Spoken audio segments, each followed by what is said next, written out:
regular meeting at 7:05, and we're going to have Kim Gallo lead us in the pledge.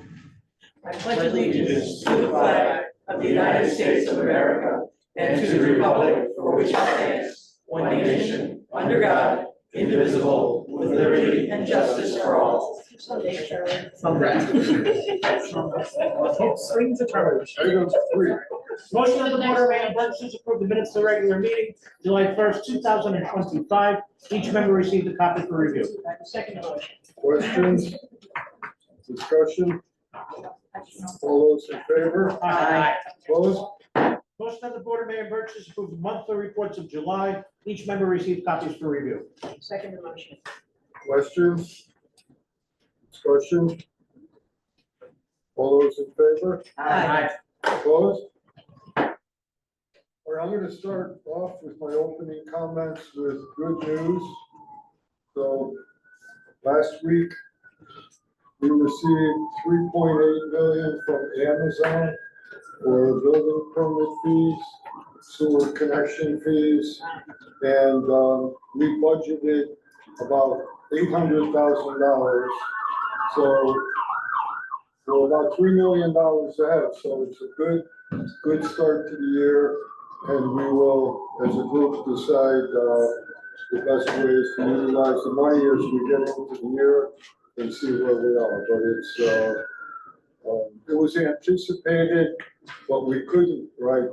I didn't feel comfortable budgeting the full amount because it wasn't definite. So we budgeted about $800,000. We received $3.8 million, and it was a good week in the finance office. So we're very happy about that.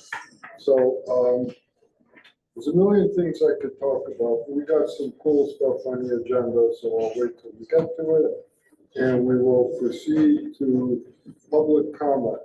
Is there anyone in the room or on Zoom that would like to make a public comment? If you're on Zoom, raise your hand, go in the chat box, make some commotion, we'll find you. All right, second call for public comment. Last call for public comment. All right, we will proceed to a brief report from the Naugatuck Ambulance Corps from Kyle Kelly. Good evening. Brief report. We are chugging along, very busy. Last month I sent your report out. Very busy with regular calls in town, mutual aid calls. Just something to note, we are having our newest ambulance. The graphics are getting done on them as we speak. The ambulance that we are replacing, we are donating back to the town. That's going to be going to CERT to be repurposed for their uses at different events and things like that. We went the route of doing that rather than try and sell it. We're part of the town, and the town's done a lot for us over these last few years, so we're going to put it back into the town and let the CERT folks use it for whatever they need it for, and we'll help them get it there, and we'll take it from there. We're chugging along with the construction. We're looking down the pike at some pavement this week, I'm hoping. Fingers crossed. And other than that, the report is there. I'll stop talking because I'm going to keep it brief. All right, questions for Kyle? Josh, you good? I'm good, thank you. All right, thank you, Kyle. All right, item 8. So I received a phone call from a gentleman, Brad McDowell, who's in the audience, and he brought to my attention a program that has been implemented in other towns called Bus Patrol. It's a school bus safety program in a way to deal with drivers who really pass school buses. So I told him that I would invite him here to make a brief presentation, and then if we're interested in it, we can talk, ask questions, whatever. So Brad, why don't you come forward, and we welcome you, and tell us what you think of it. Thank you so much for having me here today. I really appreciate you offering me the time to come and speak. I was actually very excited. I spoke to my aunt this afternoon about being here. She's been a special education educator at the high school for over 20 years. And so she was telling me recently about how she was on a field trip where she saw several cars passing the bus illegally. So it's a testament where it happens in every community, not just across Connecticut, but across the country. It's a pervasive issue. There is a national survey done every year. I'll pass out a little bit more information about that to you at the end, if that's okay. But we find that there's over 45 million illegal school bus passings across the country every year. And Connecticut's not immune to that. Our first program in the state was Bridgeport. That program passed out over 15,000 tickets last year. So it is a huge problem for our students from a safety perspective. We recently partnered with Shelton. The reason Shelton decided to come to us and partner is because they surveyed their bus drivers, and their bus drivers counted over 583 illegal school bus passings in Shelton. So it's not specific to rural communities. It's not specific to cities. It is a problem that exists on every bus route across the state of Connecticut. So I'm really excited to be here speaking with you about what we're doing here in Connecticut to solve that problem. My name is Brad. I work for a company called Bus Patrol. I initially started on this issue as a city councilman in Hamden, where parents came to me concerned that the old legacy program that we had wasn't on every school bus. And so while there were a lot of tickets being handed out from certain communities in town, there were other communities in town that were left unprotected. And so the first thing that we had to look at is how we're issuing tickets. And so it was a very arduous process.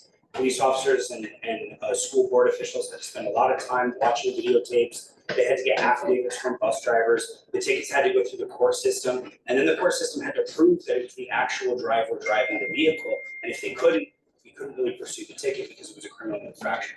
And so what we've done is we passed a new state law in 2024. It's a state law that's passed in over 20 other states. Connecticut, I believe, was the 21st, and we've passed it in a couple others since, including Massachusetts and hopefully New Jersey just before the end of the year.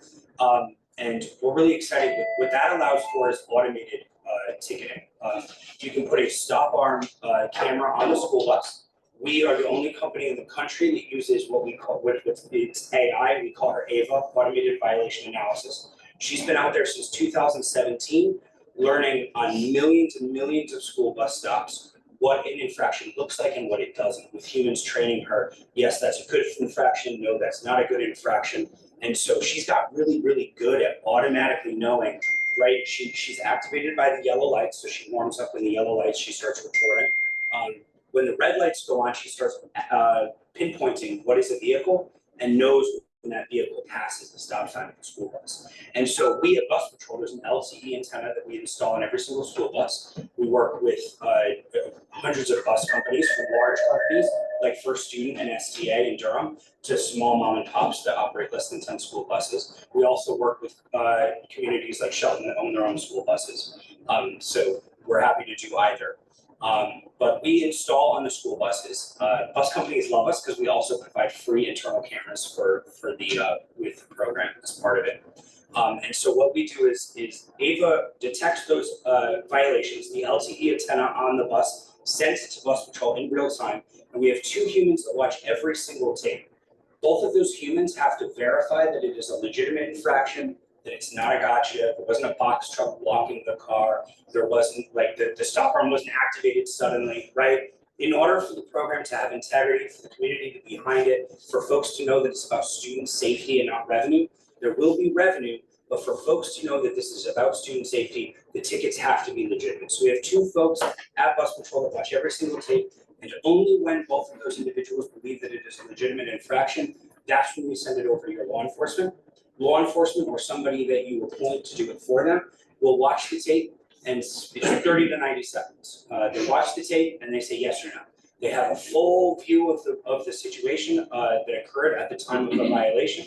So they have a front view of the bus, they have a rear view of the bus, a side view of the bus, and a 360 at the top. So they can see everything that happened from the time the yellows were activated, the reds were activated. They can see the full view of the situation, from how long the car had to stop if they would have been blocked by, say, a large truck or something. And when, and only when, your law enforcement officer or your appointed person clicks yes, that's when we handle printing, mailing, and payment processing for the ticket. When the ticket goes out, it explains the law, it explains what happened. It has 3 images of the infraction, the car in front of, behind, and on the side of the bus. And it also includes a link to the video of the infraction, so the individual can watch themselves passing the school bus. That's how we keep our hearings below 5% in most communities. Some communities it's closer to 10%.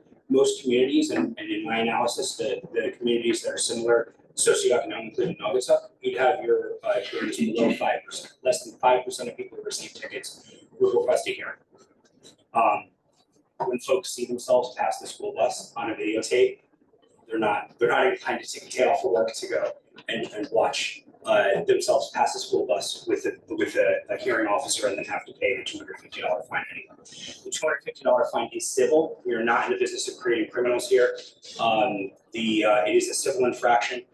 The important part of that is it acts very much like a parking ticket, right? So it goes through your normal parking authority, whatever you use for parking tickets. We'll plug right into that program. We'll work to support. We can handle scheduling, rescheduling, anything else you'd see fit, any notices, any mailing that you'd like us to do, we'll handle all that for you.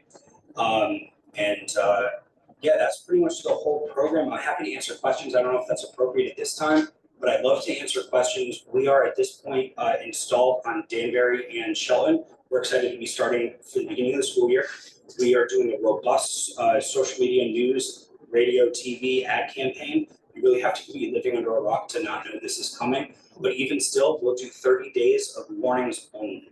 So for the first 30 days of the program, we'll only be sending warnings to let folks know, hey, if you pass the school bus, there's cameras in town now. In the future, you will receive a $250 ticket. After that first 30 days, we'll then begin issuing tickets. We have also recently won New Haven and Waterbury, so we're looking forward to installing with them soon. We're still working out, installation details and everything with them. And as I mentioned, we're on with Bridgeport as well. So we'll talk with a number of other communities as well. We expect to sign the dotted line with us in the coming months. All right, so I'm gonna start off, Brett, and then we'll open it up. Please. First of all, tell us how you get paid. Let's just go through that. You bill and get paid out of the building. So when your law enforcement officer says, yes, we believe this is a legitimate infraction, we'll print and mail the ticket for you. We have a payment portal that folks pay us through. So at the end. And then you pay us back. Exactly. So we'll have a payment agreement. Usually the way it works is we charge $250 per bus per month. So it's like your first ticket. We keep your first ticket for each bus for the month. And then it's $65 per ticket that we're successful in collecting. That just helps us with the printing and the mailing. We're really moving away from the old 60-40, 30-70 splits. Optically, it's not great to have the company in a position where we get paid more if we issue more tickets, right? So that 65 is really just to cover us for the printing and mailing costs, where we will recoup our funds for the initial investment, right? Because something is probably a big thing I should have mentioned, right? We come in, we invest fully in the system. So you're not going to come out of pocket a dime. We pay for the equipment, the installation, any maintenance. That all comes out of our pocket. We upfront that cost for you. And then, as I mentioned, that $250 per bus per month would come back to us only out of ticket revenue. So if you ever had a month where the only example I can think of that we've ever had, it was the pandemic where buses weren't on the road for certain months. In those instances, you don't owe us that $250. That we call it violator funded. If the ticket revenue does not meet or exceed that $250 per bus per month, you do not owe. We may try to we'll roll it over the next month and try to collect it, but at the end of the 5-year term, we wipe it clean. There's no bill due ever we'll never collect any money from the city, the police department, the school district, or the bus company. Now, who do we appoint? Local hearing officers? Who's the hearing officer? So the state law says that the mayor can appoint that. Usually it's like the law enforcement has folks who will watch the tapes and say yes or no, legitimate infraction. It just can't be the same person that does that, right? So usually it's like, it can't be somebody from law enforcement if law enforcement is the group of individuals that are approving citations. So yes, it would be usually the mayor or the executive of the city who appoints hearing officers. We start with 1 or 2, and if you need more, we'll plug in more, but usually it's not something that you would hire new staff for. What we're doing in other places like Shelton is using existing staff that may already be doing parking authority work, or they may be doing other work with the city and just assigning them to hear some hearings a couple times a week. Bridgeport obviously is a much larger city, so they hired some people part-time to hear hearings. I don't think Naugatuck would have to do that, but that's certainly something that you're welcome to do. Okay, now, this is more of a comment, but our deputy chief is here. I have a ton of questions. Well, we don't want to spend all night on this, but what I would like is for you to meet with Brad and discuss things and then report back to us before our next meeting. Okay, and then having said that, are there any Burgesses that would like to ask a question? You mentioned internal cameras are installed on the buses. Absolutely, that's something we offer. It's not required, but it's something we offer as part of the program. We found that a lot of districts didn't need to have 2 camera vendors on their buses. So something we started doing is offering as part of the program a comprehensive internal and external camera setup. That includes no blind spots. So there's 4 internals throughout the inside of the bus. It includes the door, the driver, the front and rear view, and all of the seats. So there's no blind spots. You can see if a kid's stuck on a bus, that kind of thing. After the bus is left in the lot. There's live view capability as well. So somebody at the district office can just log onto a secure portal and be able to see live what's happening on that bus anytime that bus is turned on. Is there any storage on those internal cameras? There is. So there's both on-prem storage. So we'll have a storage device installed. Usually it's installed under the 2nd or 3rd seat behind the driver on the bus. That's normally for, like, we'll almost never touch that. That exists exclusively for, like, if there's ever an event on or around the bus where law enforcement needs to pull a physical piece of evidence for custody of evidence. They need to pull a physical recording device and say, we have had, custody of this evidence since the beginning, right? But all of that tape will also be included in the cloud. It's kept for about 30 days. So it's about 110 hours that's retained. That ends up being about 30 days, but of course, a bus that does 3 routes a day instead of 2 will be able to last within 30 days. And would that be able to be accessed by administrators to schools? Yeah, so that'll be a conversation that we have with, whoever is your authority. You guys really own, the district really owns that footage for student privacy. That's not up to us to say who would have access to that footage, since it will involve students.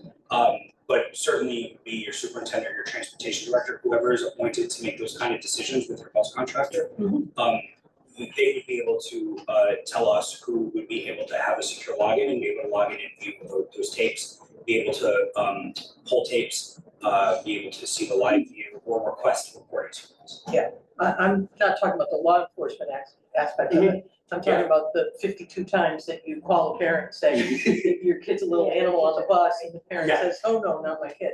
Yeah. So then you have to review the tape. Absolutely, Yeah, yeah. that happens a lot. Absolutely, it does. And certainly, you all probably already have a protocol for who's in charge of video recordings that include students. There's very tight protocol in terms of student privacy in that regard. And so those individuals would be responsible for who are allowed to get the login. Those would be the only individuals who have request access from them or tapes from them. Okay, thank you. We're really careful about that privacy aspect of things. We own the stop arm footage for, again, custody of evidence, but not the internal or external cameras. That footage is owned by the district, and ultimately that'd be up to you who has ownership of that or access to it. Got it. Since, I just have a few questions since you're gonna be with the chief, but since this is funded completely by fines, there's no other outside sources, and other outside money, nothing has to come in. That's correct. In a municipality with the same demographics as Naugatuck, do you know approximately what you collect? So usually, I would feel comfortable, I don't know exactly how many buses you have. I would feel comfortable projecting about 2 or 3 violations per bus per week. Probably about 60, I would think. So I would multiply 60 by, I'd say 0.3, by, it's probably about 20 to 23 school days in a month, maybe 18 if you have some holidays. So like, that would be the math that I would do. I can certainly do that for you. I don't have that, Yeah, not that quick with it, but Yeah. certainly I can do that. That's something I've already done for a lot of other communities. That's sort of how we assume that 0.3 per bus per day is a conservative estimate. Most communities come a little bit above that, but that accounts for, if law enforcement wants to be really conservative in their approval of certain,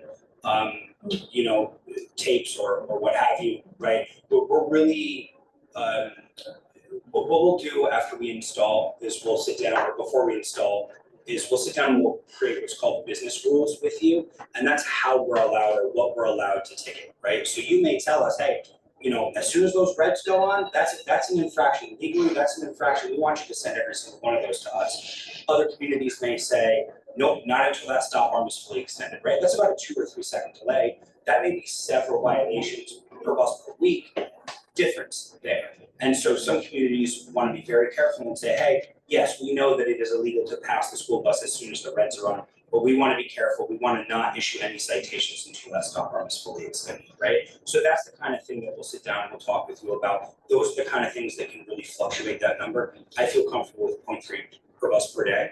That accounts for those kind of things. That's a conservative estimate. I feel comfortable. okay, just 2 more questions. We already have cameras inside and outside of our buses. Mhm. Other than 2 people near place monitoring, what's the difference? So there's absolutely no need to replace your existing camera solution if you like it. Like I said, it's completely optional. Something we do with a lot of districts is we'll install side by side with your existing infrastructure, and you can compare and see what you want to do for the next fleet of buses or as you refresh your buses. The other thing we can do is we can completely leave your system alone now, and as you refresh your buses, you can choose to take our system for free instead of buying the system you've been buying. Or you can stick with your existing system. There's no need to take our internals for the stop arm enforcement to work. It's just something we offer for districts that want to have one camera vendor on their buses. The difference I would say is, I don't know what existing camera vendor you have now, but a lot of folks are impressed with our live view capabilities. So folks can log in, see what's going on in real time on the bus right now, anytime the bus is on. Our data retention is a little bit more advanced than a lot of other folks. We have fewer blind spots. We install more cameras throughout the bus than a lot of other folks. So there's fewer blind spots and the clarity is a little bit better. Well, I'm talking about the flags, the outside cameras that are catching cars. What's the difference between the ones we use and the ones that you have? So if you have an existing solution, they use LiDAR or radar. LiDAR or radar cannot tell the difference between a vehicle and another object.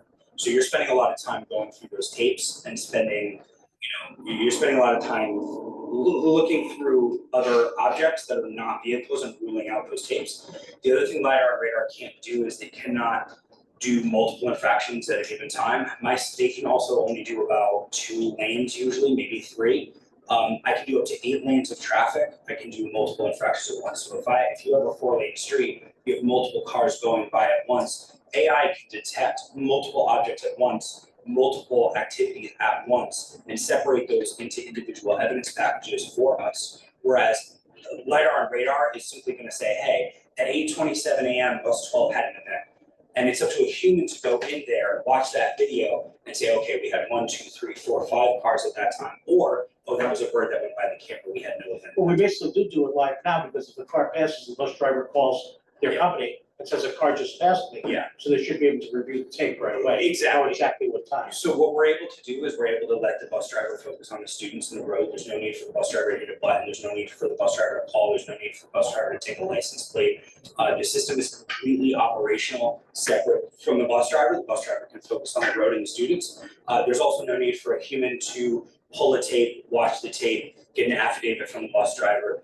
Because we're going the route of a civil infraction of an automated ticket, the lift there is a lot less. We're able to do a lot of that work for you, while leaving the police department in complete control of, the yes and no's, right? Like the yes, we think this ticket should be sent, no, we can't. We only send when they say yes, but other than that, the administrative lift, we're not gonna have police officers or school board officials sitting down watching cameras. And, even when we've in the past compared those two, a trained human eye, our system catches about 30% more than a trained human eye watching it. So the other thing is its consistency, right? Folks in town will learn if the goal is to reduce stop arm violations to a minimum. Folks in town will learn, I can't sneak by a stop arm. right? I can't sneak by a stop arm because another car is already passing, right?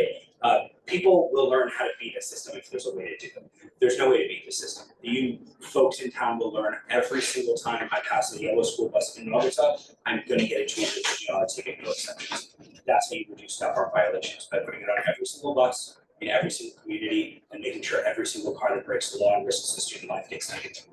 Thank you. Of We'll course. go to the chief's report. Right. This will be the last question. Okay. I'm now curious. So I've been driving well over 50 years. Yeah. And I've never gone by a bus as far as I know. Yeah. Now, are most of the violators people that maybe have language barriers and don't know the rules? I mean, I would just guess as I look around here, I would say hardly any of us have ever violated it. So who are the violators? We find that there is a remarkable consistency across socioeconomic backgrounds, across who is receiving tickets. It is remarkable how consistent it is, regardless of the socioeconomic status. So what's the answer? Who is it? It's not Italian, is it?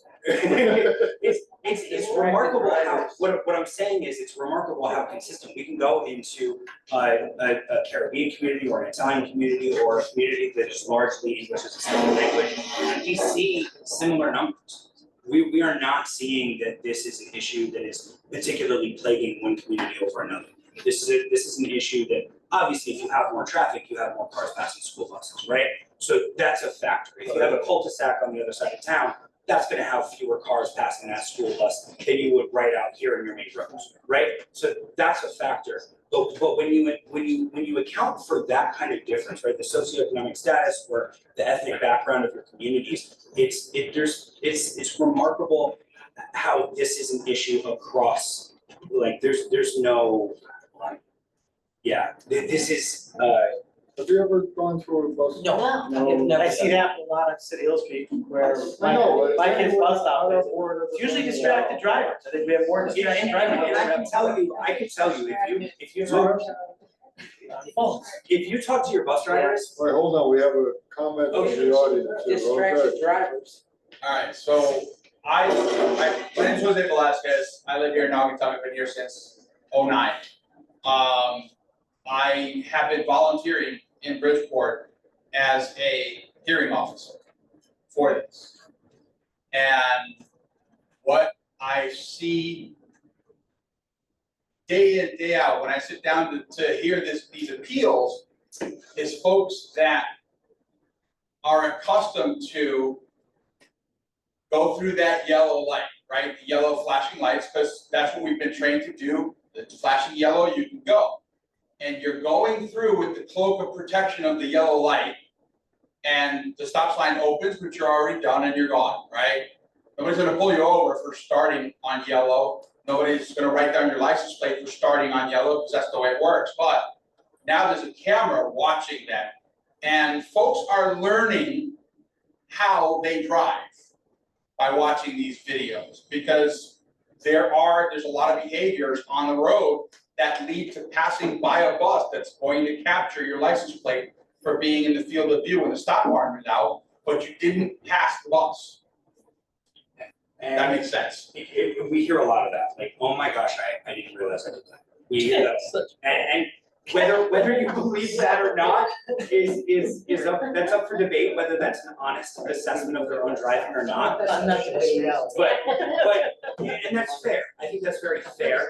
I think folks feel that, oh, well, it's fine. I see the kid over there, that's fine. Nothing's gonna happen today to me. I'm 2 minutes late to work, I'm gonna get my minute back here.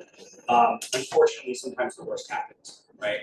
Most recently, a 12-year-old girl in Lake Oswego, New York, lost her life in front of middle school a couple months ago. So it happens, and nobody thinks that it's gonna be them passing the school bus that's gonna cause that, because they may have done it a couple dozen times here over the years when they're late to work.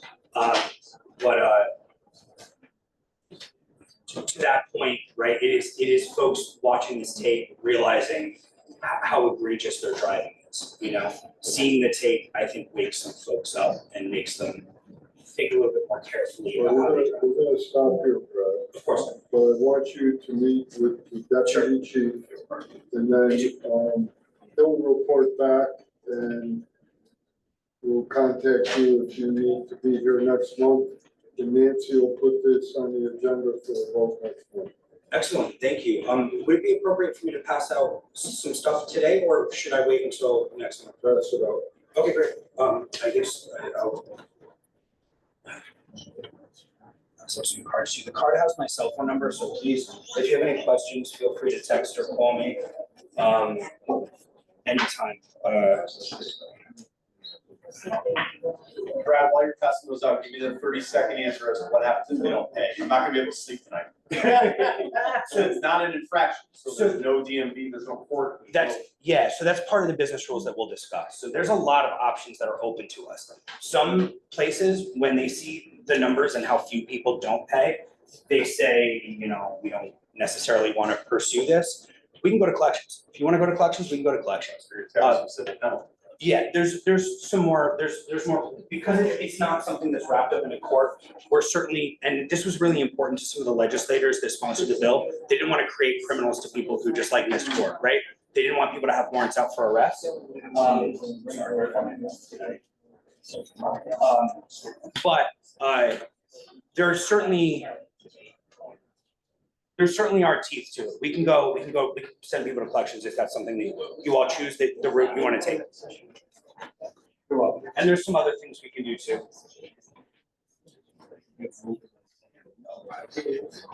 Can we exclude his license plate?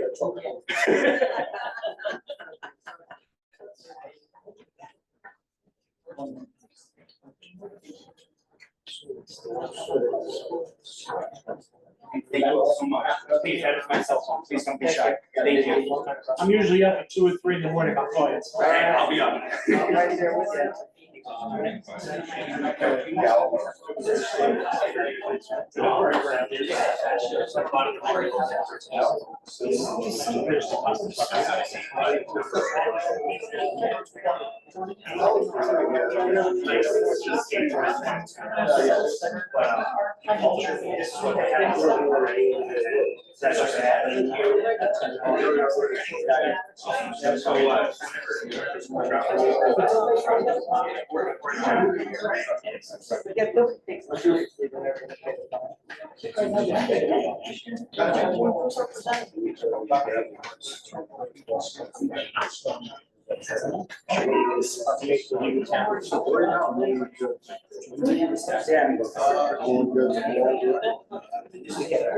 Unless it's regions, bus drivers. They should have speed limit here. Just have a look for that. Start being in the red light.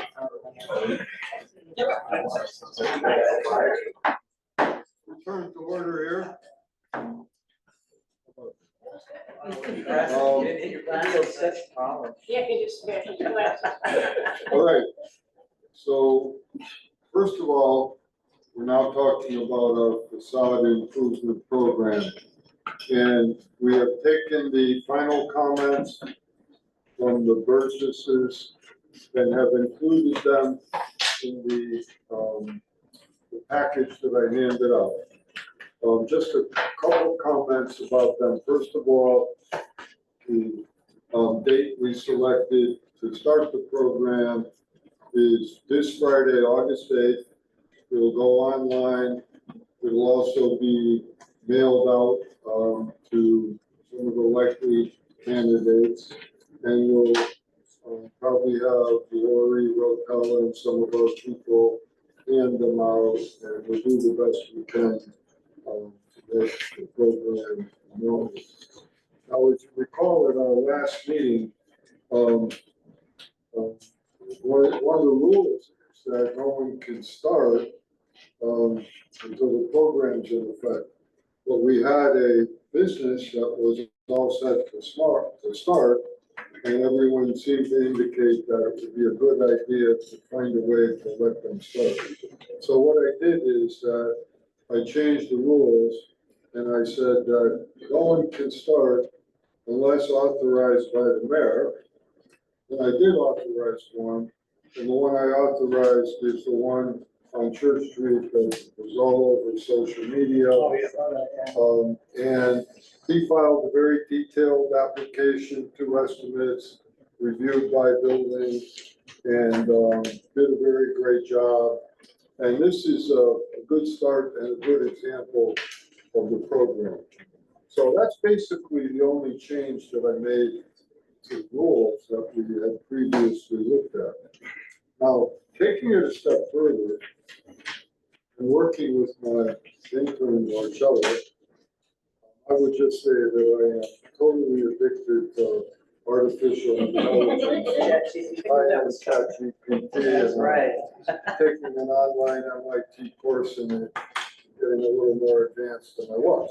But having said that, I started off by doing my building on Church Street. And I should have sent this to Jim Kay to put on the screen. But when I saw it, I said, I'm gonna pass this book around. I said, oh my God, that looks great. It's not that hard. You know, I asked a question, basically, this is what I have. You upload your picture of what you have into the building. You ask for suggestions.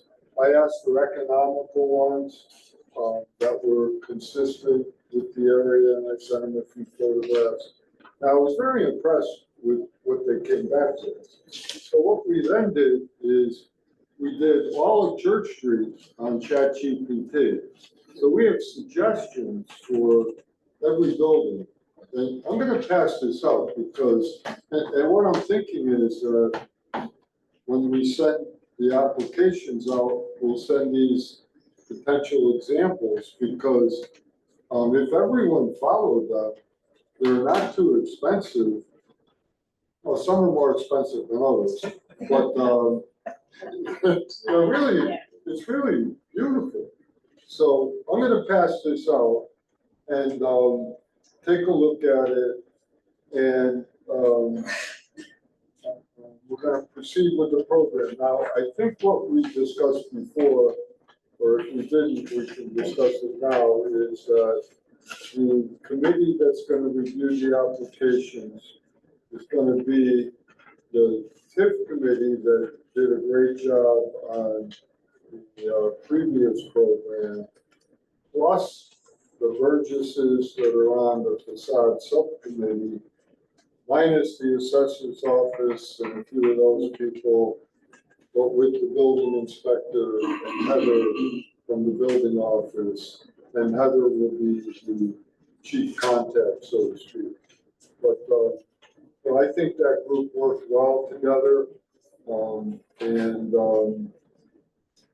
I think I don't know how quickly the applications will come in, but I know we will get quite a few. And I'm going to do my building. I know a lot of people are going to do their buildings. And what I hope for is that as Church Street is finished, as people improve the buildings, I think it'll catch on a little.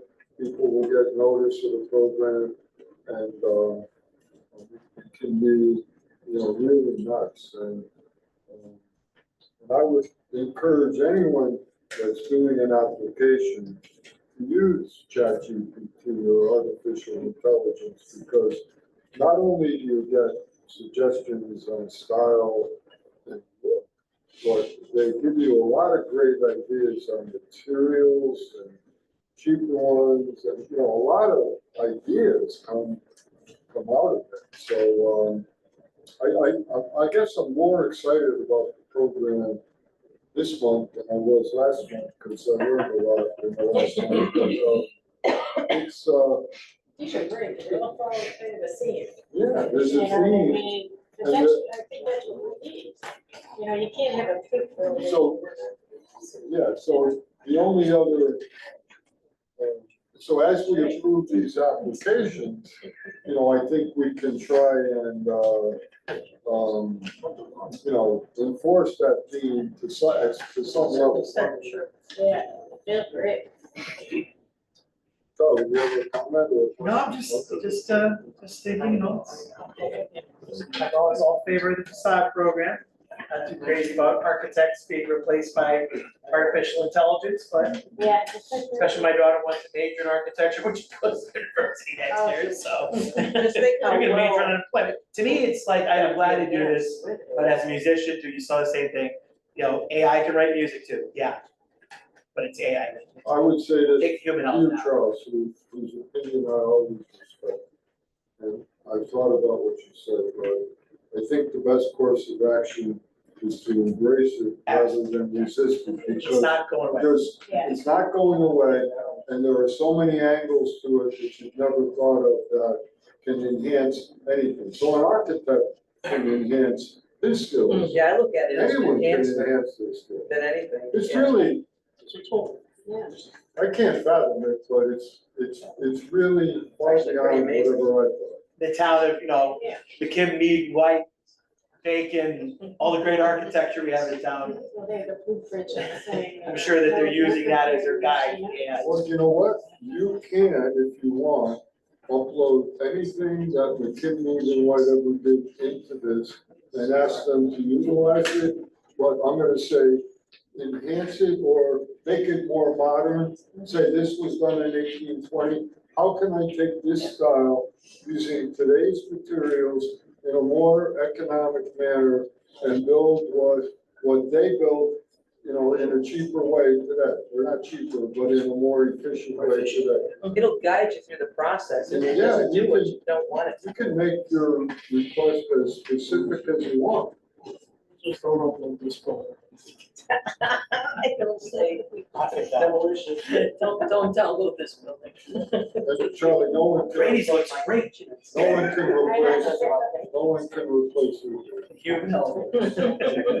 There's still always.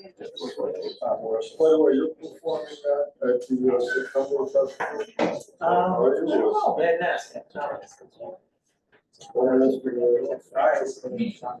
Check with the Well, check with me, because we're gonna have something in October as well. Alright, So it'll be September and October. yeah. I'm gonna hike the Bishop Swing too again, so I want to have to both again. Well, then you should go for the October one, yeah. Little winded at the end. It was a rough day.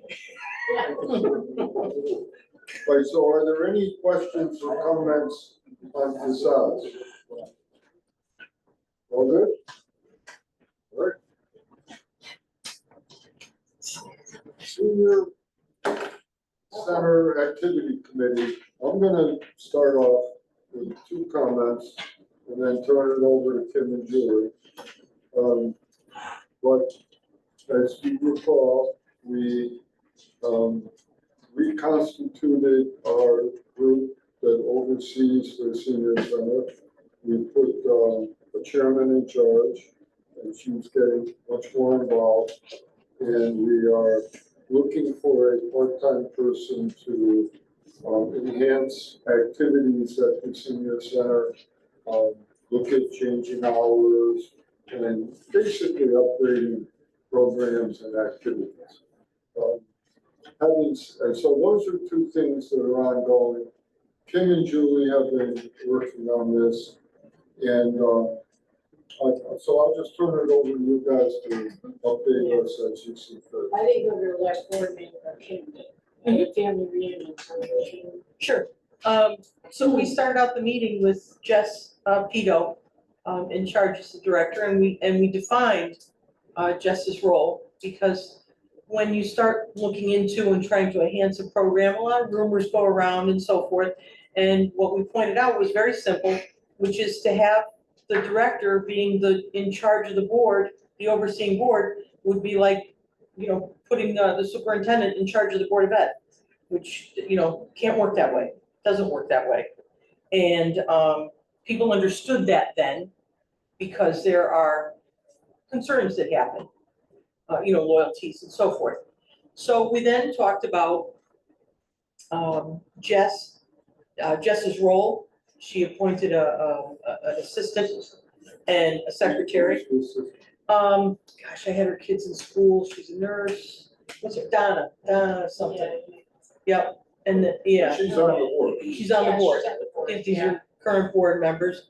And then we outlined for the board, because they should know that Pete authorized Julie and me to come up with ways to improve the senior center.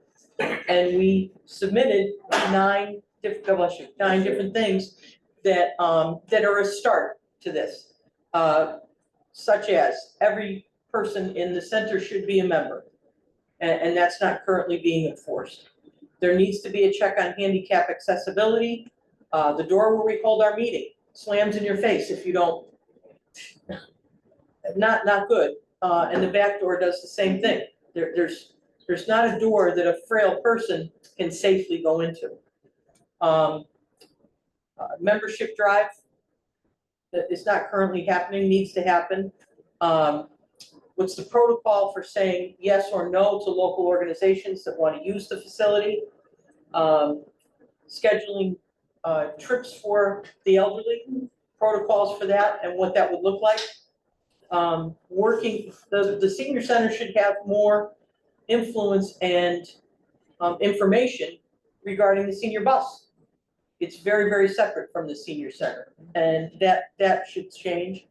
There are also many grants that are available to a community such as Naugatuck for their seniors, and we're not taking advantage of that, and that needs to happen. We should get a put Leslie on we talked about putting Leslie in the batch. On the board, On the board, yeah, the next time we so can that she- add people to the that would board. be a liaison. Right. Tonight, if you want. Yeah. I think we should probably call Leslie first. Just saying. Right. And we also talked about having a plan for a more data-driven meeting with the senior center. The committee should be hearing, the elderly commission should be hearing, how many programs do you have, how many people are attending, what kind of funds are you collecting for that, and then a plan for that. And last but not least, we have a big renovation coming up. And even though we don't know when that is, the commission feels strongly that there needs to be a position taken at the senior center as to what is needed. Not how to do it, but, and I use my own school renovation experiences as an example. I said, yes, you know, the architects came and all of them came and talked to me, but I had in my mind what I wanted for my school. And their job was to say, this is how we're gonna make that happen for you. And obviously it wasn't just me. I shouldn't talk like it was just me, that is crazy. But, you know, many times I was the person saying, this is what we want. We have committees and we have other administrators that have weighed in on this. Well, that needs to happen at the elderly center, not to sit back and say, let's see what they say when they come in. Well, what they say may not have anything to do with what our seniors need. So we need to take a proactive and a very active stance on this is our center, this is what we want for it, and this is how we're gonna make it happen. So that's, in a nutshell, what we're saying. Forum should follow the function. Nicely done. Okay, any questions or comments from the Burgesses? Sounds like there's a good plan. Yeah, Justice, Yeah. very knowledgeable about the elderly and very passionate about it. And, I just prefer the term senior to elderly. well, yeah, it's the elderly commission, sorry. Since I'm one of them, I get your confusion about that A term. lot of us here are one of You them. can always change the name, Pardon me? change the name. Yeah, you've got a lot to do, I don't think we need to worry about that. Distinguished. They are. Yeah, right. They're in control. Yeah, right, the elders. All right, we're gonna move on. Development plan update. I'll just say everything is full speed ahead downtown, on schedule. What's happening, we have a very specific construction schedule. What's happening is the main parts of Church Street and the second coat of asphalt are definitely on schedule. And the main crews have moved to the green and the intersection. As you know, that's where the focus is now. But while they're there, the pavers are finishing on the brick on Church Street, and the rest of the crews are going down Maple Street. So they're working on 3 separate sections simultaneously. They're still scheduled to finish everything on October 15th, including the Whittemore Bridge. And my assessment is that everything is on schedule. The paving, or not the paving, the bricks are a little behind schedule. The contractor said if they're behind schedule, he'll bring in 100 more guys to do the bricks and finish. So they claim everything is gonna be done on time. We meet with them regularly, and they're going full speed ahead. The other project for the streets behind it is also on schedule. We had a little hold up with Eversource. We have found a way, and I wouldn't say mended fences, but we have found a way to effectively deal with Eversource, with some higher level people who are all in on finishing Naugatuck. So all of our Eversource problems have been resolved, including finishing the tattoo place on schedule because they had a complicated issue, and Eversource came right in so they could open on time. And everything's going well. So, are there any questions on any aspect of downtown development? Are we gonna have to say on what we do on the bridge? We already did. We haven't even remember what we did. Is it gonna be stamped? Yeah, but we as a group approved it, the plan. So, I don't recall doing that. But maybe we ought to have another review of what we're gonna do on the bridge. okay, then we better, No, why I'm don't you come down and look, but it is being stamped, yes. Yeah, okay, so But, are there different views of stamps? Is there different looks of the stamps? Are there different colors? refresh my recollection. I thought the landscape architect came in and we approved everything. Well, we approved a lot of things. Well, let's relook at it. Just wanna make sure. Well, it's gotta be before the next meeting, because, And that's why I'm asking the question now. so you come in and, why don't you do this? Come in and look at the plans. If you think it needs further discussion, then we'll have an emergency meeting. Oh, we have a joint board meeting right now. Yeah, no, we'll bring it to the. Yeah. Perfect. Good idea. All right. As long as we're on the same page, that's all. But I think we are, but I mean, I don't even remember. Well, that's exactly why I'm looking it up. I think there's a lot of us that remember this. There are some Burgesses here that weren't there then too. I know I don't We remember, but approved I'm that not a long surprised. time. That's what I'm saying, so we need to be ready, we need to have our minds recall. Yeah, but I'm pretty sure it's being stamped properly, not on concrete, but On the asphalt. and all that. I mean, is there a pattern we're gonna use or color we're There gonna is, use? So, I think we approved that herringbone type pattern. Okay. But well, let's look at it next week when we have a special meeting. Or whatever we're gonna have to do. Well, let's look at it before that, and then if it has to be addressed, we'll address it. You got it, you're in your office.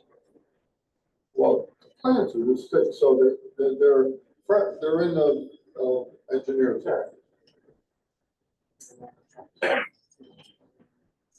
Mayor, when's the next Thursday meeting? You guys had every other Thursday you're meeting? Okay, so we can do it there too, if you want to come. I think it's this Thursday. Marcello, you know? Yeah, it's this Thursday. yes, the 12th. Yeah, so August 7th, this Thursday. And if you want to come, Fucci's at 10 o'clock. In down to construction. I just gotta see if I can get there, because I have a client coming in. Well, if you want to come, I can play around with the time a little bit. If you're gonna come, let me know.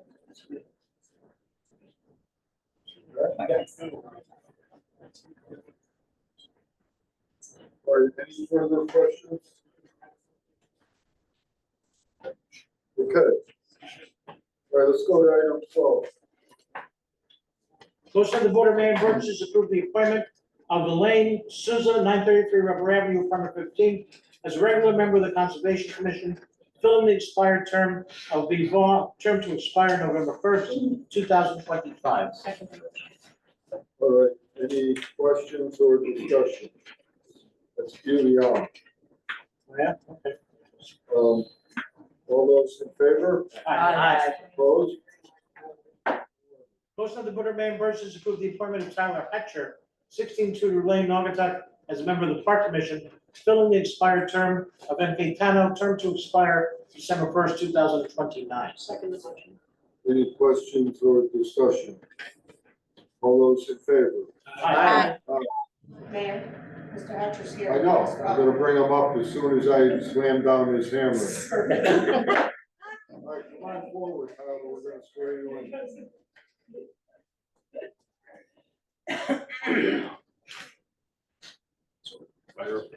Right hand. You ready? Yep. All right, repeat after me. I, Tyler Hatcher, I, Tyler Hatcher, do solemnly swear do solemnly swear that I will fulfill the duties that I will fulfill the duties of Park and Rec Commissioner of Park and Rec Commissioner in accordance with the Charter of the Borough of Naugatuck, in accordance with the Charter of the Borough of Naugatuck, the laws of the state of Connecticut, the laws of the state of Connecticut, and the laws of the United States of America. and the laws of the United States of America. So help me God. So help me God. Welcome aboard. Thank you. Congratulations.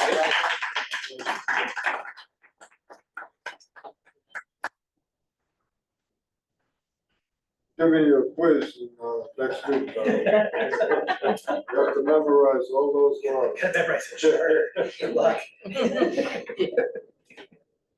All right. Oh, yeah, all right, so, I appoint Rebecca Zanfleet as a member of the Western Connecticut Tourism District Board of Directors, filling the unexpired term of Marcella Martin's term to expire 10/1/25. The tourism board could be helpful to the town. Marcelo was on the board. He requested that he be allowed to withdraw and replace himself with Rebecca. She said yes, so there we go. All right, so now, no, we gotta go, yeah, so, Motion of the Board of Mayor and Burgess recess the Fireman's Pension Plan Seaboard at 8:03 p.m. all right, all those in favor? Aye. Opposed? All right, so I'm gonna call the retirement board meeting to order at 8:03 p.m. And we'll go to item 2. Motion of the Fireman's Pension Plan Seaboard accept the minutes of the regular meeting of February 6th, 2024 without reading. Each member received a copy for review. Questions or discussion? All those in favor? Opposed? Motion of the Fireman's Pension Plan Seaboard authorize acting controller Eileen A. Kanakia to pay monthly a pension in the amount of $8,209.77 to Walter P. Seaman, 360 Preston Road, Terryville, per memo dated July 21st, 2025, from acting controller Eileen A. Kanakia, effective July 5th, 2025. Years of service have been documented by acting controller Kanakia. Mr. Seaman was employed by the Naugatuck Fire Department for 18 years, retiring as an assistant chief. All right, any questions or discussion? I would just note that Eileen, as our acting controller, did a great job expediting, and we're working now on expediting all pension issues, working more closely with the unions and getting people the information they need much sooner and much more efficient. So, would be a good thing. Gonna miss a good guy. All right, Most of the firemen's. hold on. All those in favor? Aye. Opposed? Would have shot you if I. Bob told me to hurry. Motion of the Fireman's Pension Plan Seaboard meeting be adjourned at 8:05 P M. All those in favor? Aye. Opposed? All right. Go to, yeah, okay. So I'm gonna reconvene the meeting at 8:06, and we'll go to item 16. Motion of the Board of Mayor and Burgess recess to the retirement board at 8:06 P M. All those in favor? Aye. Opposed? All right, I call the regular retirement board meeting at, say, 8:07 PM. Motion of the retirement board accept the minutes of the regular meeting of February 4th, 2025 without reading. Each member received a copy for review. All those in favor? Aye. Opposed? Motion that the retirement board authorize active control of Eileen A. Cornacchia to pay monthly pension in the amount of $8,654.16 to Ryan M. Burns, 211 Spring Street, Naugatuck, for memo dated July 21st, 2025, from active controller Eileen A. Cornacchia, effective July 8th, 2025.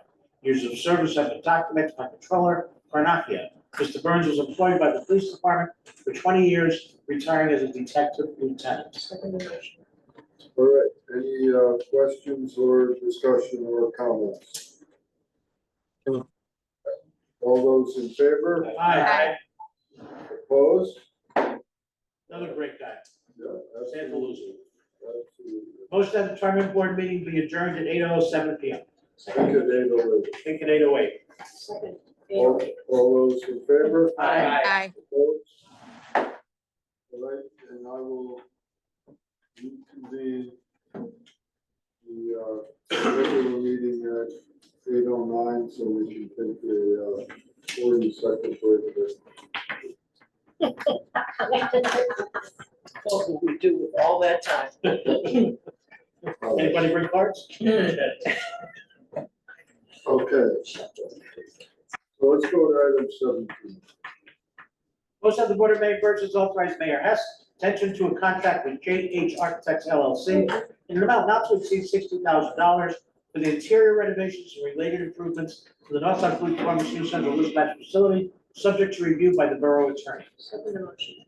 All right, you want to say anything? You want me to say something? It's up to you.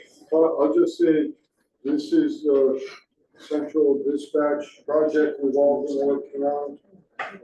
And this is, in essence, a contract to design it. You want to add to that? Yep. I was afraid you were gonna say something negative about architects.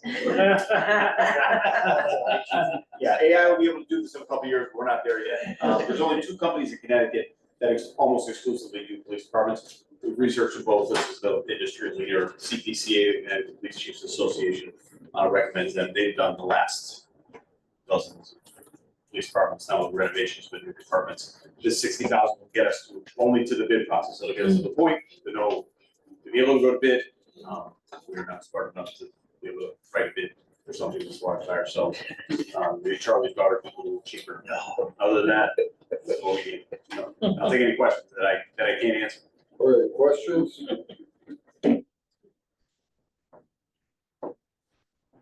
Okay, all those in favor? Aye. Opposed? Motion of the Board of Mayor and Burgess approve the revised private duty vehicle fee in the amount of 30% of the private duty standard rate as recommended by acting controller Eileen A. Cornacchia. I'll say it. So what we're doing here is that we charge for the motor vehicles in addition to the out of town departments charge, and we hadn't been regularly doing it as we're entitled to. There were some issues with the uniformity of it. So, Eileen, you want to add to that, but we determined that 30% is the correct number? Yes, this is just a little, right now we do a standard hourly rate of $25 an hour for the vehicle cost. So we want to prevent going up to the board every time we want a little bit of an increase. This is gonna kind of give us a little increase, like keeping up with inflation each year, so that's why the number came out to 30%.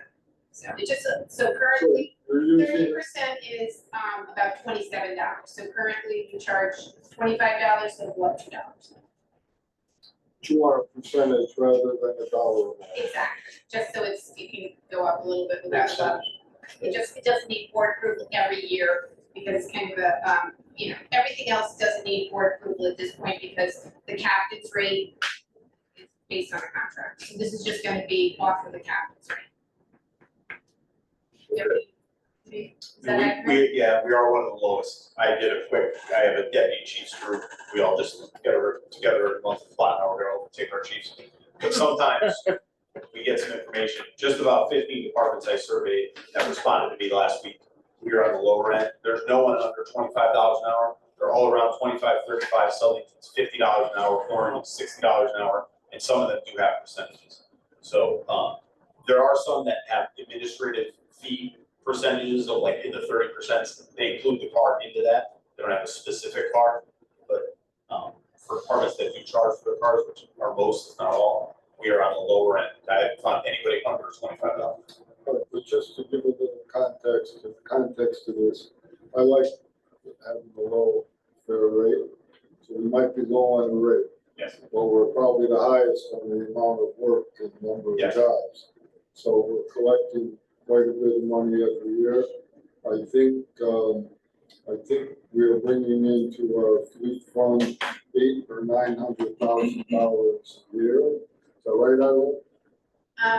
It's about, on the private duty fund, it's about 900,000, almost close to $1 million, and the fleet fund's probably 500,000 to 600,000 a year.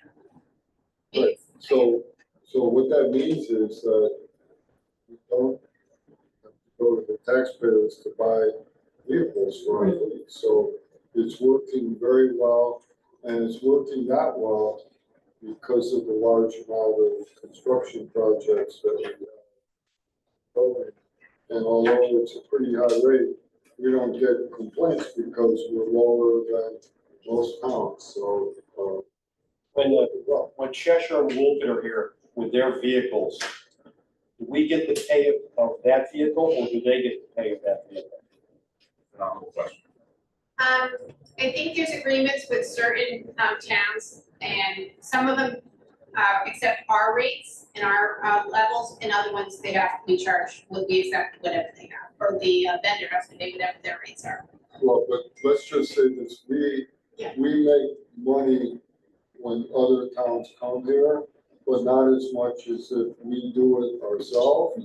But our men can't handle No, I get it. all the work here.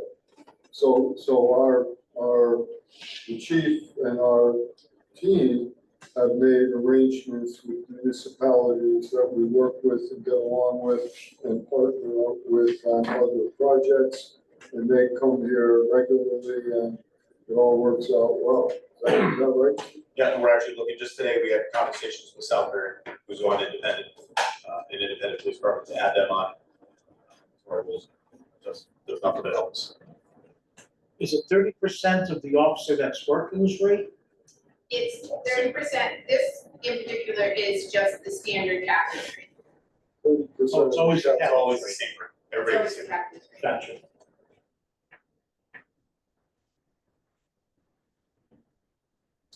All right, any questions or discussion? All those in favor? Aye. Opposed? Motion of the Board of Mayor and Burgess approve the following vendors to continue to provide goods and/or services on passage through June 30th, 2026, and to authorize Mayor Hess to execute all contracts and related documents as recommended by Acting Controller Eileen A. Granacchia as if read. Second motion. Questions or discussion? All those in favor? Aye. Opposed? Motion of the Board of Mayor and Burgess waive the bid and authorize Mayor Hess to enter into a contract with Southbury Building Services LLC, 297 Peter Road, Southbury, for cleaning and maintenance services as recommended by Chief of Police C. Colin McAllister. Second motion. All right, Chief, This is our building service that we've had for, I believe, 2 years now, our cleaning service building. servicing it as far as you want a good waiver. Yes, because the amounts exceed our threshold, the cost, the annual cost, we needed it waived. I believe they bill weekly or monthly, but because the annual cost is in excess of $10,000. So, I'm sure you're gonna allow this to pass, but when you waive it, you know, you should in the future maybe check a few more sources, just because you take them every year. Are they special, unique, or what? They're unique only in the fact that when we did this a couple years ago, we used to have our in-house part-time janitors. But we kind of killed that, nobody wanted part-time jobs anymore, we had to go to a cleaning service. I actually was the one as captain at the time that interviewed, I think we interviewed 4 cleaning services, we got them from Southbury PD.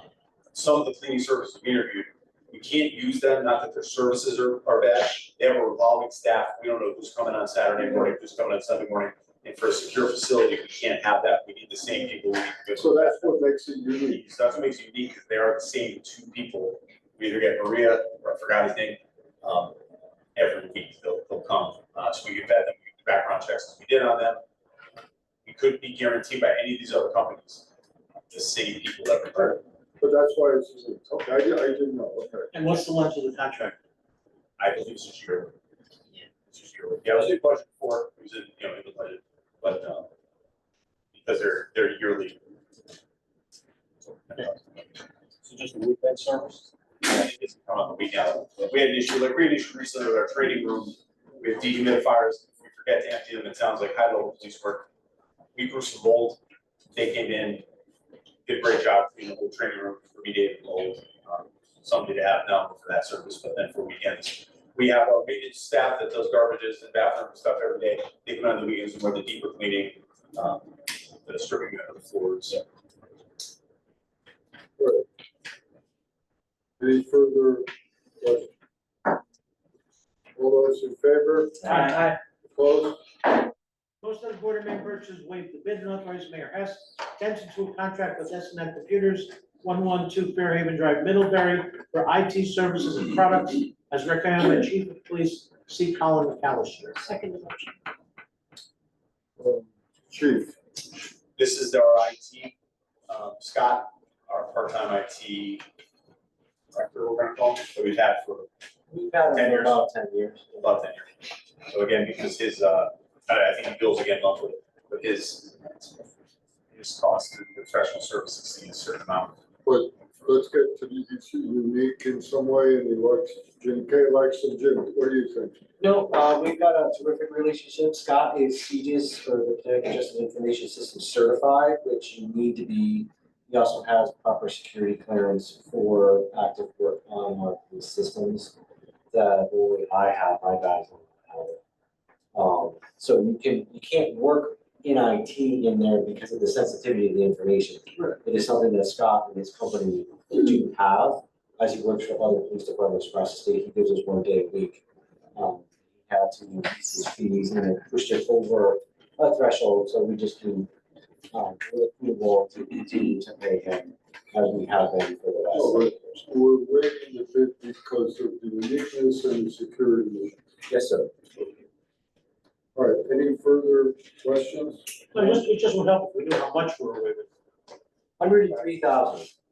His fees are 103,000 for the year? Yes. Okay. Yeah. And Is how much that, hold on, is that in the budget? Yes. Is that the number that's in our budget? We didn't put a cap on it for this because just in case there's a special project that comes up during the year to cover it, but that's why we didn't put a cap on this. Because if he provides additional services, he also purchases goods for us, right, Jim? And He facilitates the purchase, but we buy what's recommended for the items that are there, but I approve all purchases that come through for IT. So we know what's being done. oh, I meant like sometimes it ends up, he bills us for it, so Correct. it could inflate the bill up more for goods. That's what I'm saying. It's not all services. Sometimes he purchases goods for us too. So that's why I didn't want to put a cap on this. So we'll be back in front of you if we have another project, so. Is his service detailed quite a bit in the budget process? Yes. Is it? Okay. Yeah, he gives us 1.5 days a week. Right now, he has a part-time person who does some of his lower rank stuff. Scott's also an engineer, so a lot of the design, the changes that we make to the IT systems there are discussed before they're done, but he can mechanically handle them.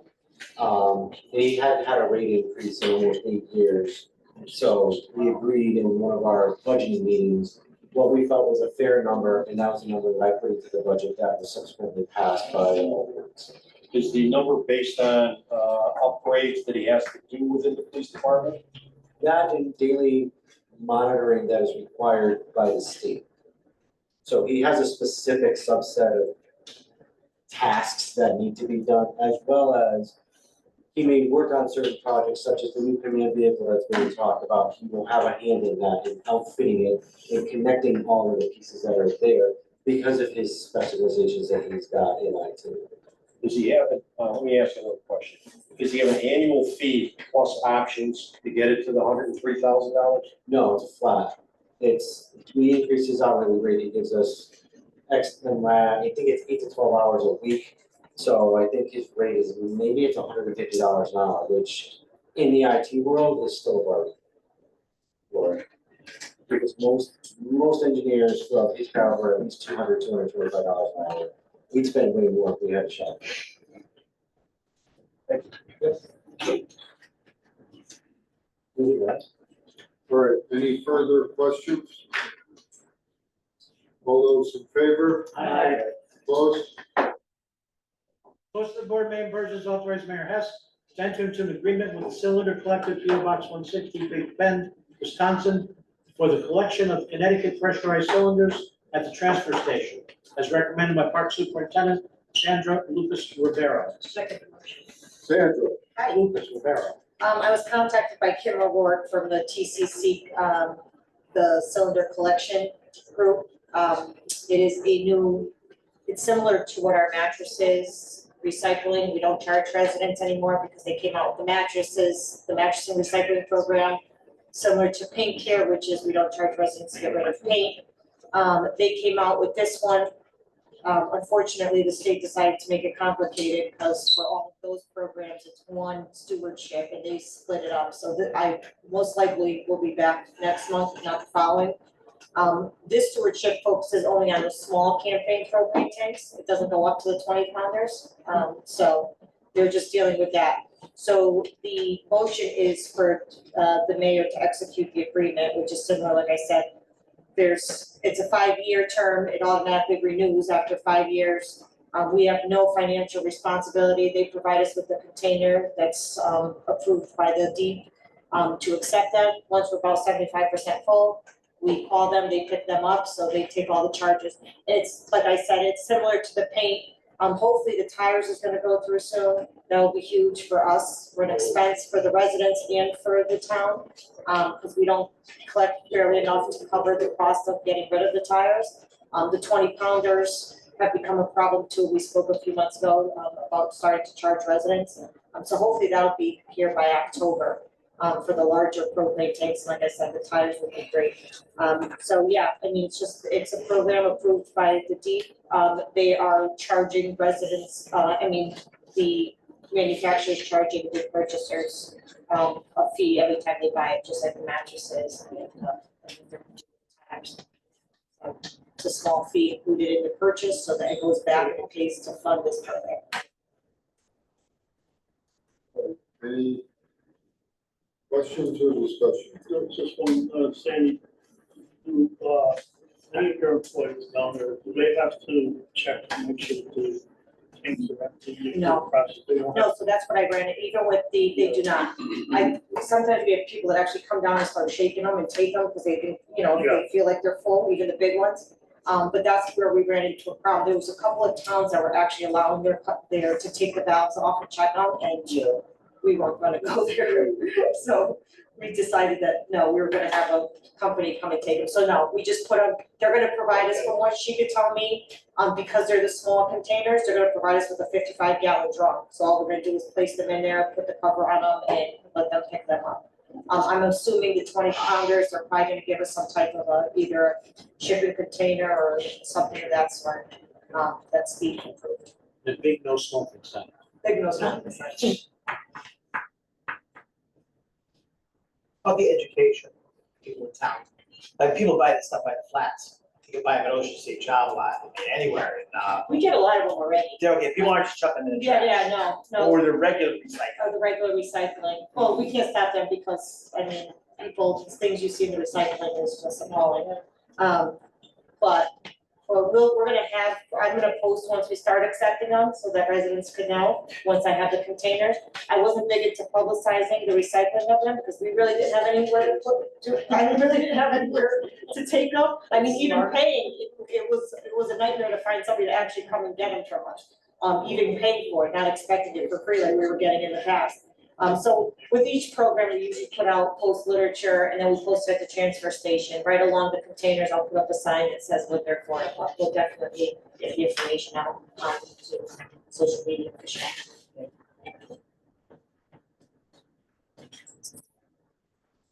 All right. All those in favor? Aye. Opposed? Most of the Board of Mayor and Burgess authorized Mayor Hess to enter into an agreement with Savoy Investigations, 180 Church Street, Suite 11, Naugatuck, in the amount not to exceed $50,000, as recommended by Assessor Shelby Jackson. Right, just a little background. Is Shelby on the call? Yes. Okay. I think it was Rocky asked the question about how much we are billing on this. So in the last fiscal year, billed for Connecticut plates and out-of-state plates services rendered by Savoy, $122,000. Now, what's hard to measure with this program is that when we find a vehicle, we can't tax it as a motor vehicle, we have to do it as personal property.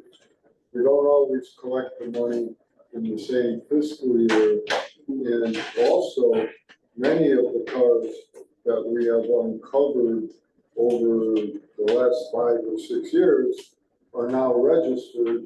Maybe they wouldn't have been registered had we not caught them. So the question is compounded. Yeah, so it's very hard to say, you know, that we make a profit of so much money per year. It's more that we're forcing people to comply as best we can, and in the long run, we track them down, and the marshal gets involved when people don't pay. Gotcha. Thank you. Any further questions? And then we also capped the amount at 50. It used to be a higher number. We reduced it to 50 and said not to exceed 50. So those are the only changes. All right, any further questions or discussion? All those in favor? Aye. Opposed? Most of the Board of Mayor and Burgess authorized acting control Eileen Canapia to refund the following tax refunds approved by tax collector James Goggin as a threat. Questions? Discussion? All those in favor? Aye. Motion carried. Opposed? Motion carries. All right, we'll now go to our second public comment. Is there anyone in the audience or on Zoom that would like to make a public comment? Second call for public comment. Last call for public comment. Hearing none, we will go to Mayor and Burgess comments. And so I'm just going to start off and mention that we are working on a plan to upgrade some of our borough buildings, but mostly our new schools that we've taken control over. And we're gonna be looking at, I wouldn't call it a trade, but it would be a solar project in return for about $12 million in capital upgrades to mostly the schools, but to some of our town buildings in the form, all types of forms, from LED lighting to furnace replacements, windows, heating, air conditioning. So it's a good project, but I will say this, it requires quite a bit of due diligence. It will be vetted out by Bob at the 5-year capital committee. We've got a proposed contract that guarantees no matter what happens, we don't have to pay 5 cents more. So our shipment and Goodwin, Matt Ritter is working on the contract to make sure it means what they're telling us it says. So the legal angle, I think, is the most important one, which is being looked at. But there are also a lot of questions that Todd from the school system is looking at, Jim Stewart is looking at, Mike Massacott is looking at, our 5-year capital committee will look at it. Just Melissa Cooney and whoever she wants will look at it. And if it all fits together, we will be looking to do a new solar project at the high school and make these upgrades. So on the plus side, we can get a lot of capital upgrades to the schools much sooner. Than if we had to pay for everything ourselves. A lot of moving parts. And we're all gonna take a close look at it. So I gave you some homework, Bob. So Todd, you know Todd? Yeah. Okay, so Todd, Mike, Jim have a lot of questions already. I'm sure you're gonna have questions, but it's potentially a very good thing. Undertaken. Now, I will say, the way I understand it, it's related in some way. There's some urgency to this in the fact that the federal government is about to do something that impacts the tax credits that go along with this program. So I'm not sure the exact date, but we're going to have to sort of drop everything and work on this month because there's a September date that is critical. So I'm getting everything I have, starting the vetting process immediately. We're going to have to probably next week convene the 5-year capital committee. We'll probably have to have at least 2 meetings. And we've got everyone involved, put our heads together and make it work. I just let Emily know a date. Yeah. Give my, Let you talk to Emily and see what. I'll do that. Okay. All right. So that's my comment, and I will go to Kim Gallo for her mostly comments. As I saw myself on the camera, I realized I've been retired too long because I wore a shirt with a wine glass on it to a town meeting. If I were still a principal and a kid wore this shirt, I would tell them they had to change their shirt, so my apologies. Sandra, you can give me a detention later. Oh, you brought no wine. Pardon me? And yet I brought no wine, that's right. I told you that when I picked you up. Yeah, no, I didn't. I didn't pay attention. And then I looked up at the screen and I said, holy crap, what did you do? Okay, that's a stupid report, but the rest of it. In September, the senior center is gonna be having a little art show in the town hall. A man came into the senior center a few months ago, said he wanted to hold an art class. I think they have 6 seniors that are painting pictures. They really did a nice job, and it's gonna be a nice thing, and I'd love to see people start getting interested in our senior center. So I wanted to say that. On the 25th of August, the Naugatuck Public Schools will be holding their convocation. That's the first day when teachers come in and superintendent sets the vision for the school year. It's, for a nerd like me, it's a great day. It's a wonderful thing to listen to. But I do think that it's important that, that we listen to what the direction of our system is, and anybody that can do that during the day. It's at 8 o'clock in the morning, so I know that's in the middle, or at least the beginning of people's workday. But if you can make it, I recommend it. I think it's a really good thing to do. And I look forward to Julie's report on the great success that we've had with our trades class, and our medical programs at the high school. Well, then let's go straight to Julie. I have a couple of pictures that I sent to Jim to put up. Adult Ed recently has 5 students who went through the CNA program. I'm gonna do the other one, Jim, if you got it. Or I can do that one first, whatever. Yeah, we'll do that one first. That's the woman who came in and she got her citizenship, and that's Cheryl Brownlee. And it's a picture of her passing her citizenship. So I thought it was kind of nice, since we met her that night, to have a picture of her success. So that's that one. Okay. Sure.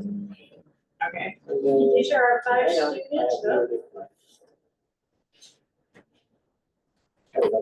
Okay, our 5 students who went through Griffin Hospital and passed the CNA program. And that was a federally funded program by the Northwest Regional Workforce Investment Board. They bought their uniforms, their stethoscopes, their watches, put them through the program, but they went for the summer, and we had a celebration for them at Adult Ed. At this point, well, 5 of them are working towards their high school diploma. They will hopefully get their diploma by January so that they can continue at Griffin Hospital and finish and become nurses, I think it's nurses assistants or whatever. So they can do phlebotomy and so on, all these things. So that's been great. I saw Joe Toner at the train station dedication. And he said that the trades program should be in effect in early next year without a problem. I talked to the instructor of the program, Tatiana. She should be back teaching the program. And she said one of the students is already in the laborers union, part of the laborers, I'm not sure. I'm trying to get more information on where students are at. So hopefully I can get that. Trying to think of anything else with that. I think that's it. I would just say that, to me, the trade union apprenticeship program is a fantastic vehicle for anyone looking for a path. Oh, yeah. Non-college, non-military, non-private workforce path. It's just a great way to get paid while you learn, and move into a high-paying job. Amazon has interest in our kids. Yep. And we were talking on the day that we did the opening for the train station, and that some of these jobs that are coming up are gonna have PLAs, is that what the initial is, the alphabet soup? Project labor. Yeah, I know. I have a lot of alphabet soup in my head.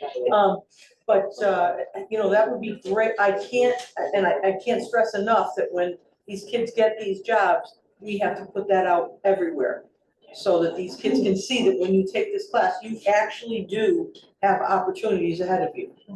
It happens by word of mouth, but I think we have to really promote that, put it on, Facebook and wherever else you're supposed to do. Well, that's, I think. We have artificial intelligence tell us where to put it. I think we gotta follow up with Joe Toner. I sent an email to Yolanda, who's coordinates most of this, because I'm gonna get an update on where the kids are at. I don't wanna put it through this program and then it goes nowhere, you know what I mean? Yeah. I think it's gotta go somewhere.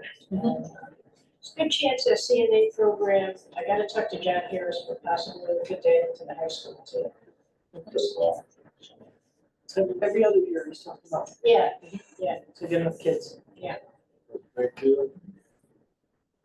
Charles. Most of the committees I'm liaison to have not met since our last meeting, because generally there's not really much going on in the summer. Arts Commission concerts is still going strong, 2 more after tonight. Those are Grateful Dead.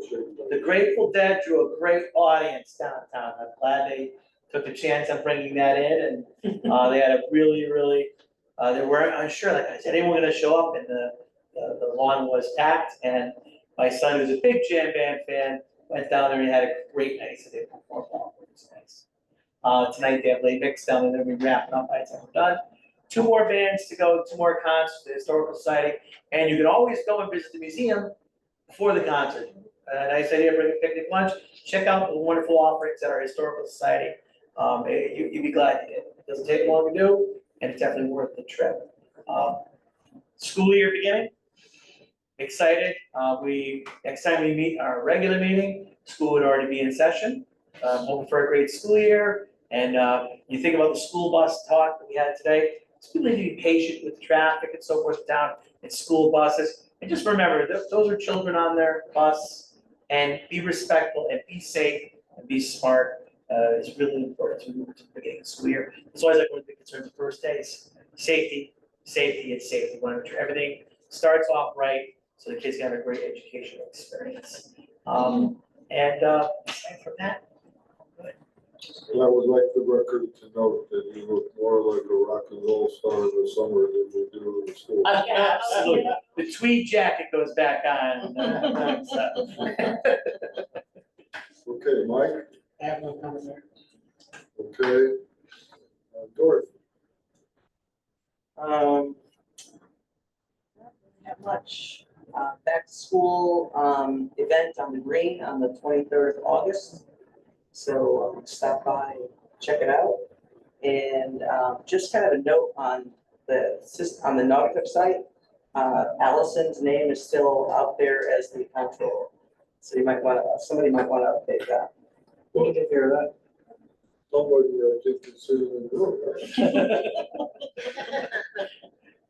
We should do it together right now. She wants you to rub her out. Well, if somebody's online, you never know, they might. You want the final erasure? That would be. All right. Other than that, I don't know what's happening right now. Grant? Quiet, so. Rocky? Just 2 things, reminder the Sayopayo Festival is coming up the end of the month. And tomorrow, Sayopayo Festival is coming up the end of the month.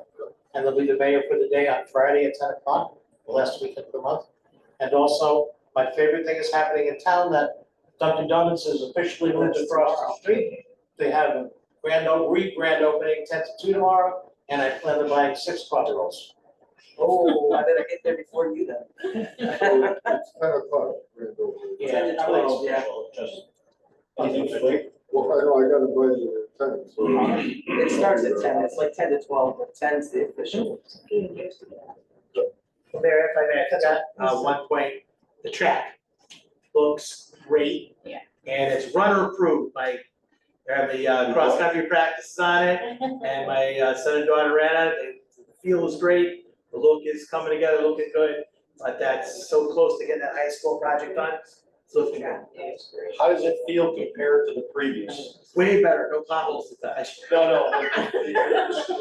Yeah, they both made comment that it was. So there are some finishing touches that need to be done by the town that the school is working on.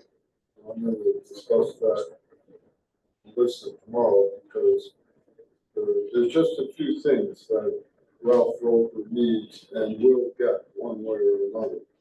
So, Should have Colonel's hat. perfect. Yeah. Those extra pits? Oh, we've got that. It's the cushions, the equipment, the things that launch you in the air. It's like sort of accessories to the track. Go with the jump. And the track, right, I guess. So, I know, that's why we brought Ralph in for that, when we had that meeting, so that he could have his input, you know, which is great, because he's the guy to talk I'm to. just gonna say that our facilities team gonna have to finish the job because it needs some finishing touches, and we will. We're happy to do it.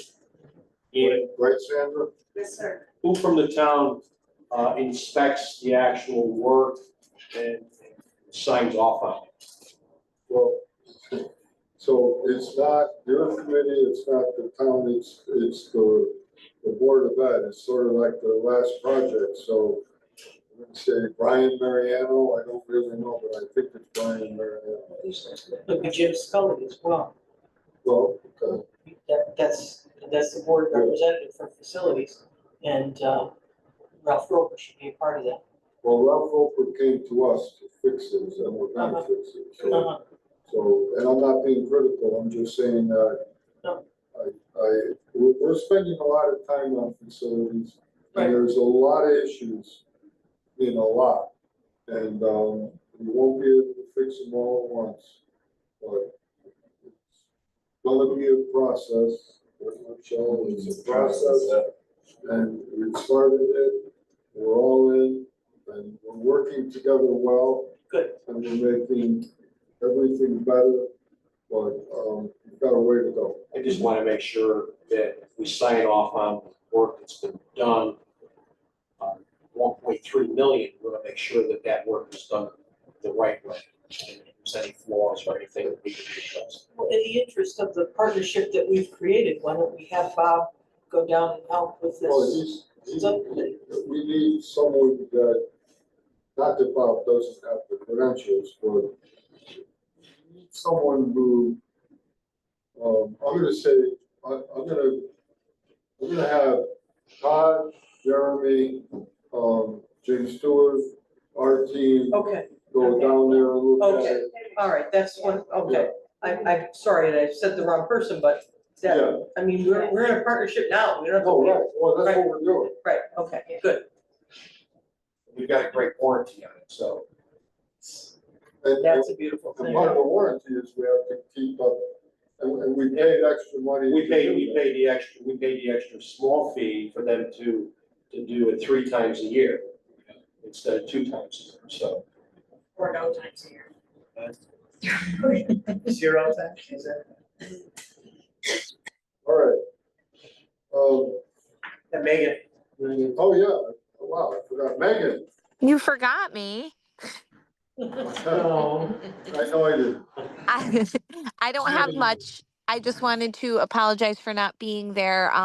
The Naugatuck Future Stars had their championship game tonight that carried over from yesterday. And for our first year in combining Peter J and Naugatuck or Peter J and Union City for Future Stars, they did win the championship tonight, 8-10. Congratulations. Okay, great. What a weak applause from Naugatuck people.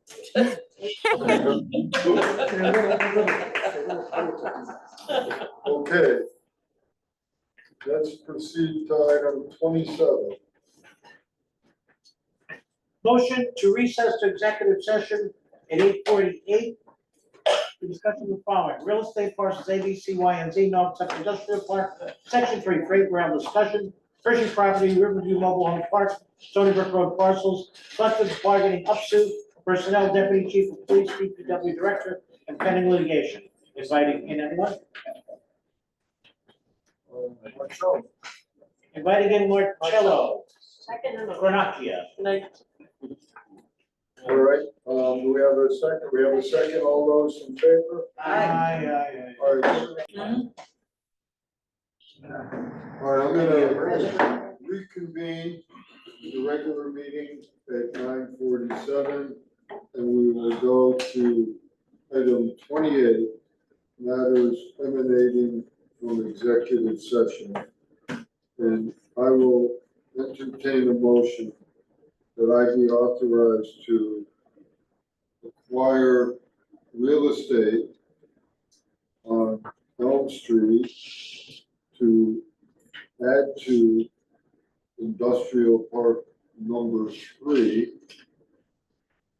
as discussed in executive session. So moved. Second. Any discussion? All those in favor? Aye. Opposed? Motion carries. I will also entertain a motion that I be authorized to enter into a letter of intent with SLB LLC, a developer, to enter into an agreement for the joint development of a public-private partnership for Industrial Park 3 relating to freight rail. So moved. Second. And I will just say by way of discussion that this is going to be a long process, a lot of moving parts, a very exciting project, and we'll be revisiting this several times going forward in the not too distant future. Any questions or further discussion? All those in favor? Aye. Opposed? Motion carries. I will also entertain a motion that the borough of Naugatuck accept a conveyance of 4 parcels of land on Stony Brook Road, more specifically designated as assessors account numbers 062 8712 8713 8515 and 8516, owned by the Edward J. Smith Company in lieu of taxes on said parcels. Period. So moved. Second. By way of discussion, I'll note that the taxes that are being abated are in the amount of $39,358 that have accumulated over the past 15 years and are deemed uncollectible because of a brook that runs through the road, rendering these parcels unbuildable. So moved. Okay, any questions or discussion? Do we negotiate with those people who want to purchase it? We will do that. There are 2 interested adjoining property owners. So we will now own the lots and be in a position to negotiate.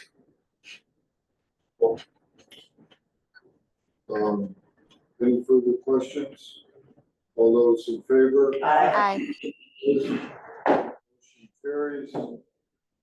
We will now proceed, Rocky, to your second favorite motion. Motion to adjourn at 9:51 PM. Second. All those in favor? Aye. Opposed?